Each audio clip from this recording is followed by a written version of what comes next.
Miarabantsika rehetra tompoko a hitafa sy ampitafatra indray sika atao anatin'ity sary sy feo ity a ny momba ny cyclone no ifampitantsika afatra ataon'io sy ifanonoana antsika ny fiadanana manonona ny fiadanana amintsika rehetra manaraka ny pejy tompoko.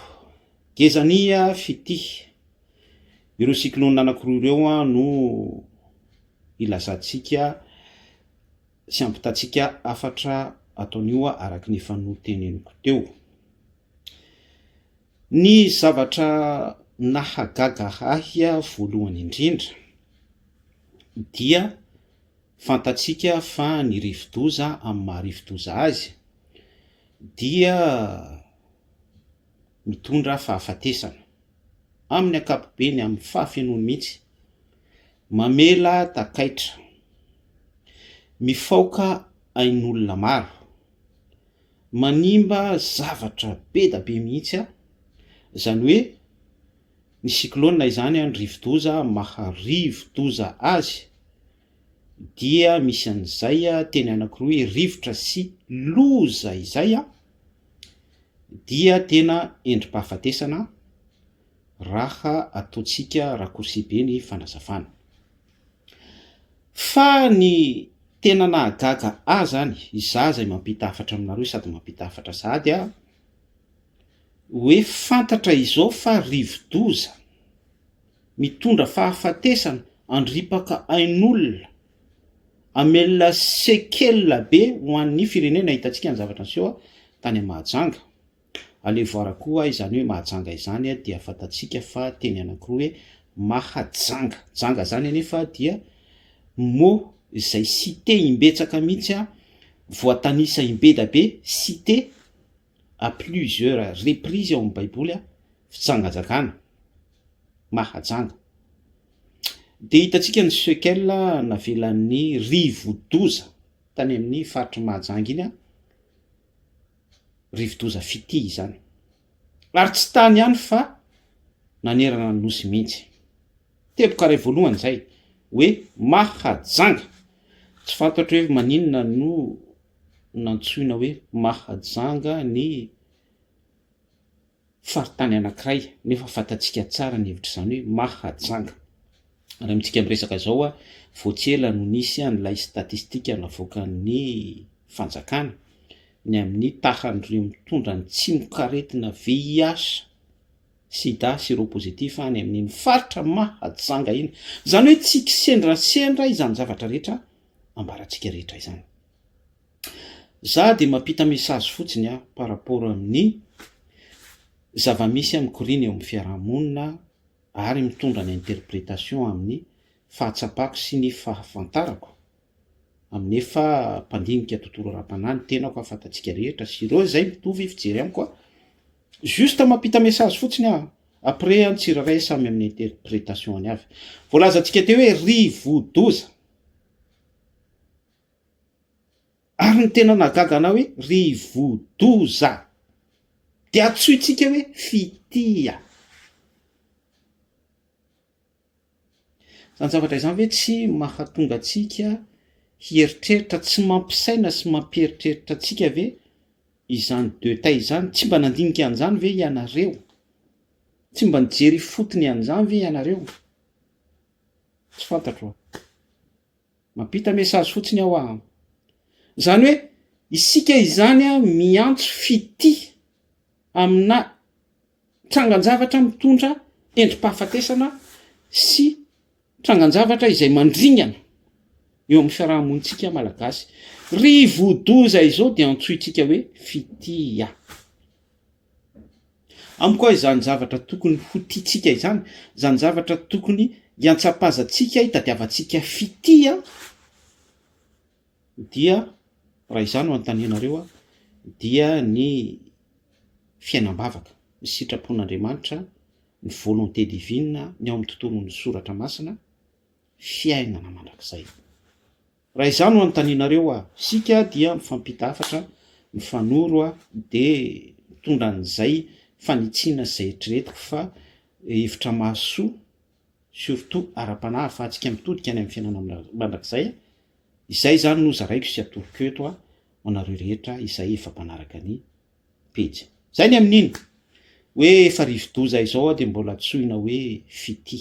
Izay mihitsy ilay anarana nampitondraina an'ilay rivo-doza. Fantatsika nefa fa ny rivo-doza fahafatesana, fandringanana, zavatra mitondra sequelle tena hoe mila fanarenana be après an'izay sequelle izay izay no akon'izany rivo-doza izany kanefa dia ao anatin'izany tsika no mitady fity. Dia mandeha ho azy fotsiny fiainantsika normal comme ça fotsiny manoloana an'izany trangan-javatra zany tsy misy remise en question. Tsy fantatro hoe tsy misy anarana hafa ve afaka ny antsona an'ilay rivo-doza. Je ne sais pas, mampita hafatra fotsiny Ny faharoa dia gezany. De rehefa tonga ilay gezany de tena no giazany, tena no fehezany, tena hoe no maîtriseny mihitsy nataony akohoka mihitsy ny toe-karin'ny malagasy i Madagasikara. No giazany mihitsy ny fiainana malagasy. Ary isan'ny cible tena no atakeny gezany ny afokafoko Madagasikara dia tsy iza izany fa fantatsika rehetra Toamasina. Izay le anarana hoe Toamasina izay dia toy ny hoe masina. Zay zany ny antsona an'ilay faritra Toamasina. Tsy fantatro hoe masina tokoa ve sa tsy masina fa izay zany ny antsona azy Toamasina. C'est comme ohatra ny hoe masina. Lareo ngamba par rapport amin'izany zavatra lazaiko zany de misy interprétation be da be mandeha any anatin'ny fisainanareo sy ny fieritreretanareo any efa ho adala io olona io tsongolohana daholo ty zavatra rehetrarehetra ity ahitana de taille daholo makatsy makaroa fa tsy maninona izany fa alefako ihany lay message Toamasina. Zay zany ny antsonany Tamatavy. Dia ilo hoe Toamasina io mba tsy tenenako hoe lay saika masina zany de fantatsika rehetra fa nisy anarana tsy anaram-bositra fa tena hoe anarana mihitsy avy tamina firenena anankiray anaram-bohitra. Miami no entina no inserena tao amin'io renivohitra Toamasina io. Toamasina fa tsy masina. Fantatsika nefa fa izany Miami izany, zany renivohitra Miami izany dia hita ao daholo ny endrim-pahavetaventana rehetra. Ny karazana abomination eto amin'ity tany ity dia mifandimby mikorina ao amin'ny renivohitra izay préféré amin'izao tontolo zao sy destination an'ny mpanambola Miami. De izay esprit izay no noentina no inserena tao amin'ny lay ville lazaina fa Toamasina. Zany hoe lay ville Toamasina kisarisariny fahamasinana fa tsy masina. Mbola noentina ihany koa no inserena tao amin'ny ville io ny esprit Miami ary novolena sy natsangana tao mihitsy ny fotodrafitrasa rehetra mifanitsy amin'izay anomezana endrika an'ilay renivohitra hoe Toamasina miaraka amin'ilay esprit Miami. Ary etsekilan'izany dia ciblé tao amin'io renivohitra io mihitsy no nitoetra ny mason'ilay rivo-doza ary no giaza ny toe-kareny Madagasikara. Premier cible an'ilay rivo-doza dia ilay renivohitra Toamasina. Raha za manokana zany zavatra rehetrarehetra izany Toamasina no giaza ny toe-kareny malagasy ary nataony akohoka mihitsy ny firenena malagasy tsy misy parazara izany zavatra rehetrarehetra zany fa manambara tontolo ara-panahy avokoa raha iza no anontanianareo ary zay zavatra zay no entiko sy zaraiko eto amin'ny pejy mba ho raisinao. Après ny ambiny apprendre à laisser. Dia vokatr'ilay rivo-doza de miara-mahita isika fa fampitehana, faharavana, fahafatesana sy ny sisa rehetrarehetra hatramin'ireo fotodrafitrasa lazaina fa manara-penitra. Hitantsika ny barrage reny tena pahitrosy hoe manara-penitra après 3 ans dia allez voir ndana makany fotony ihany ny fampitehana sy fahasimbana, vaky ny fifoloa, ny gymnazy atao atoa masina, ny tranony tsy manatsena, ny ainana foya, ny tany anaty conteneur, ny ivelan'ny conteneur, sy ny sisa rehetrarehetra, fahafatesana, fahasimbana, faharavana. Zany zavatra rehetrarehetra izany. Zany zavatra rehetrarehetra izany. Averiko indray hoe toy ny zavatra mandeha ho azy fotsiny satria malheureusement efa injecté eo amin'ny fiarahamonina malagasy. Lasa toy ny zavatra hoe acceptena. Ary misy mihitsy ny interprétation tsy ny fisainana fa hoe Madagasikara dia zone cyclonique, zany hoe tafiditra ao anatin'ny faritra fandalovan'ny rivo-doza matetika. Fa za zany miteny anao fa nataoko ara hoe ekeko fa faritra zone ao anatin'ny faritra menany amin'izay période cyclonique izay Madagasikara. Fa za zany miteny amintsika fa ny endrim-pahafatesana sy endrim-paharavana izay mianjera amin'ny firenena malagasy izay lasa matetika sy répétitif dia amiko efa misy fanambarana izany. Hoe maninona no fampitehana be toy izao isaky ny misy rivo-doza sy isaky ny misy trangan-javatra phénomène naturel mianjera amin'ny firenentsika. Za zany dia te hampisaina antsika bebe kokoa sy ampitodika atsika misimisy kokoa amin'ny fahendrena ara-tsoratra masina. Satria rehefa tena mipaka amin'ny rehefa tena mipaka amin'ny lanitra ny fahotan'ny zanak'olombelona dia mihetsika Andriamanitra tsy toa. Apokalipsy 1:20, indro avaoziko ny zavatra rehetrarehetra. Averiko indray fa rehefa tena mipaka amin'ny lanitra ny fahotantsika zanak'olombelona dia miteny Andriamanitra tsy toa, indro avaoziko ny zavatra rehetrarehetra. Après ny interprétation antsika ny hoe complotiste, ny interprétation antsika hoe phénomène naturel, ny interprétation antsika tsiraray avy afaka provena scientifiquement sy ny sisa rehetrarehetra, mampita message aminao indroko avaoziko ny zavatra rehetrarehetra. Apokalipsy 1:20. Indro avaoziko ny zavatra rehetrarehetra, imbedabe Andriamanitra tsy toa no nanavao antsika zanak'olombelona tamin'ny alalan'ny sikla endrim-pamotsena. Genesis 1:5, indro avaoziko ny zavatra rehetrarehetra tamin'ny alalan'ny tantaran'ny Noa valy mianaka. Ny Genesis 1:7, indro avaoziko ny zavatra rehetrarehetra rehefa nipaka tamin'ny lanitra ny fahotan'ny zanak'olombelona Sodoma sy Gomora. Tamin'ny alalan'ny lalàna sy ny mpaminany ihany koa indro avaoziko ny zavatra rehetra nietsika Andriamanitra tsy toa andriafy sy androahana tamin'ny alalan'ny zanak'Israely. Indro avaoziko ny zavatra rehetra. Ary à un moment donné nidina ny grâce indro avaoziko ny zavatra rehetrarehetra tamin'ny alalan'i Jesosy Kristy, indro avaoziko ny zavatra rehetrarehetra. Fa ny zavatra tena tiako interceptena ny saitsika dia ny hoe ilay hoe rehefa mipaka amin'ny lanitra ny fahotantsika malagasy izao taranaka izao dia miteny foana ny famarinan'ny soratra masina, tsy misy zava-baovao ety ambany masoandro, indro avaoziko ny zavatra rehetrarehetra. Dia iverina indray sur et certain mihitsy interprétation an-tsiraray avy ny amin'ny hoe bon, ny an'io lehilahy io dia efa fanambarana, tsy misy zavatra tsara mihitsy efa andevoziny anganom-bazaha sy ny baiboly zao sy izay lazainy fa soratra masina sy ny sisa rehetrarehetra. Tsy maninona izany tompoko rehefa heninao fotsiny izay message zay, ampoa rehefa voalazako zay fanambarana izay,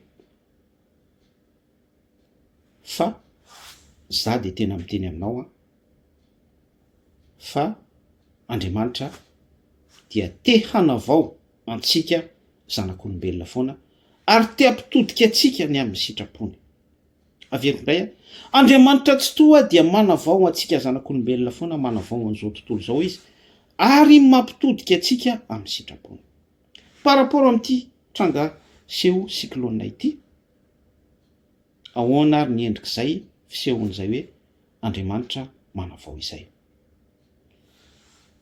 Misy angla anankiray aho azavaiko anao ity.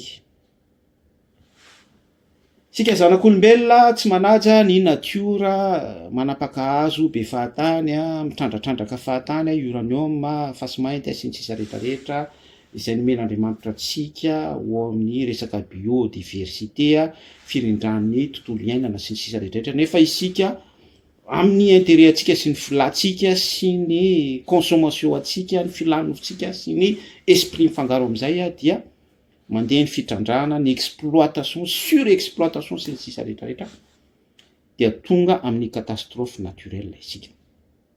D'autant plus nefa isika tsy manakina ny fiainantsika amin'Andriamanitra, manao tsinotsinona ny détail ny soratra masina ary rehefa zaraina amintsika ny Baiboly sy ny soratra masina, ny volonté divine, ny azo fijaliana ny oentin'Andriamanitra tsy tota amin'ny alalan'i Jesosy Kristy teo a Golgota, ny fitsanganany tamin'ny maty, lazaina antsika izany endrim-pamonjena grâce izany, dia izay rehetra milaza an'izany sy mizara an'izany atsafaitsika, atsatsoitsika, enjehitsika, persécutétsika, itenenantsika ratsy ary ny soratra masina mihitsy Jesosy Kristy mihitsy no itenenantsika ratsy ho baitsika. Sisy ny sisa be da be any anaty fisainan'ny tsirairay ihany. Ary amin'izao fotoana izao moa dia malaza be mihitsy hoe ny fivavahana dia anganim-bazaha, fanandevozana, ny fivavahana no mampahantra amin'ny Madagasikara tahaka izao, ny fivavahana izao zao roanjato taona mahery zay ny sin'izany fivavahana izany, ny entina nanjanaka teo any anarana Jesosy Kristy izany, tsy izy zany fa anganim-bazaha sy ny sisa rehetra zay ilazana azy. Oentina manaratsy an'ilay famonjena no entin'Andriamanitra tsy tota ny alalan'i Jesosy Kristy, zany hoe zay le esprit mirenoncer ny fahamarinana sy ny fanavotana grâce izay zany mahazo toerana amin'ny fiarahamonina. Eto ilay fanazavako angeza be mihitsy eno tsara. De rehefa izay trangan-javatra izay no mahazo toerana eo amin'ny fiarahamonina malagasy sy izao tanànaka izao, dia miala ny fiarovan'Andriamanitra tsy toy. Tsy ao ilay protection divine, tsy ao ilay arifenitra sy ilay fitafiana Jesosy Kristy. Tsy manana an'izany intsony ny fiarahamonina malagasy, tsy manana an'izany intsony izao taranaka izao, mianjaanja tanteraka eo anoloan'ny endrim-pahafatesana be da be isan-karazany ny firenena anankiray, ny vahoaka anankiray, ny ankohonana anankiray sy izay afaka ilazantsika azy. De izay izao trangan-javatra misy iainantsika izao. Zany hoe isaky ny misy phénomène naturel mifrappe an'ilay firenena dia matanjaka be mihitsy satria tena manapatra amin'ny alalan'iny Satana sy ny fikendreny amarina fanahin'olona be da be any amin'ny fitomanina sy fikitromanify. Dia izay tsy manan-tsiny rehetra, izay tsy ao amin'ny Kristy Jesosy rehetra, ilay firenena efa mianjaanja tanteraka sady ihany koa mandany filazaony tsara sy izay afaka ilazantsika azy, tsy manana ny fiarovana avy any ambony satria mianjaanja feno sy tanteraka amin'ny démonie sy ny esprit. Vokany dia misongadina be ny fahampitehana sy faharavana eo amin'ilay taranaka sy ilay firenena Madagasikara. Izay no fanazavana ny amin'io. Izany hoe raha ity Madagasikara ity zany firenena manaja an'Andriamanitra tsy toa amin'ny fony rehetra mihitsy tiavany Jehovahandriamanitra ao, amin'ny fonao rehetra, ny fanahinao rehetra, ny sainao rehetra, ny herinao rehetra. Raha amin'izay zany ny esprit malagasy dia nitoetra ilay protection, zany hoe teo ilay cyclone, teo ilay rivo-doza, ary tsy tao akory ilay esprit hoe rivo-doza no antsoina fity. Ary tsy afaka nigeja amin'ny mahagezany azy, nigeja amin'ny toe-karena malagasy sy esprit Madagasikara ilay rivodoza satria raha tena tao ilay fitiavana an'Andriamanitra totoa tamin'ny saina fofanahy tiavan'i Jehovahandriamanitra ao mifonao rehetra ny sainao rehetra ny fanahinao rehetra ny herinao rehetra dia nitoetra ny protection divine voatahiry Madagasikara saingy tsy izay ny zavatra misy ary mbola hisamplifie izay esprit izay malheureusement satria mirona makany isika io fahatanterahany faminaniana ihany koa dia mihamafy sy mihamatanjaka ny fahampitehana eo amin'ny fiarahamonina malagasy sy ny taranaka misy ankehitriny. Zay no message mba hampitaiko amintsika. Minao fa misy zavatra afaka saintsainao sy eritreretinao anatin'izany za afaka rinao fa izany zavatra zaraiko anao zany mba tiany ihany mba tiany ihany fa makany isika io makany isika io ary mbola hiamafy sy haratsy izao vanim-potoana resantsika izao. Ajanoko hatreo ny fizarana tianao Jesosy amin'ny rahasoantsika rehetra. Venao matomboko.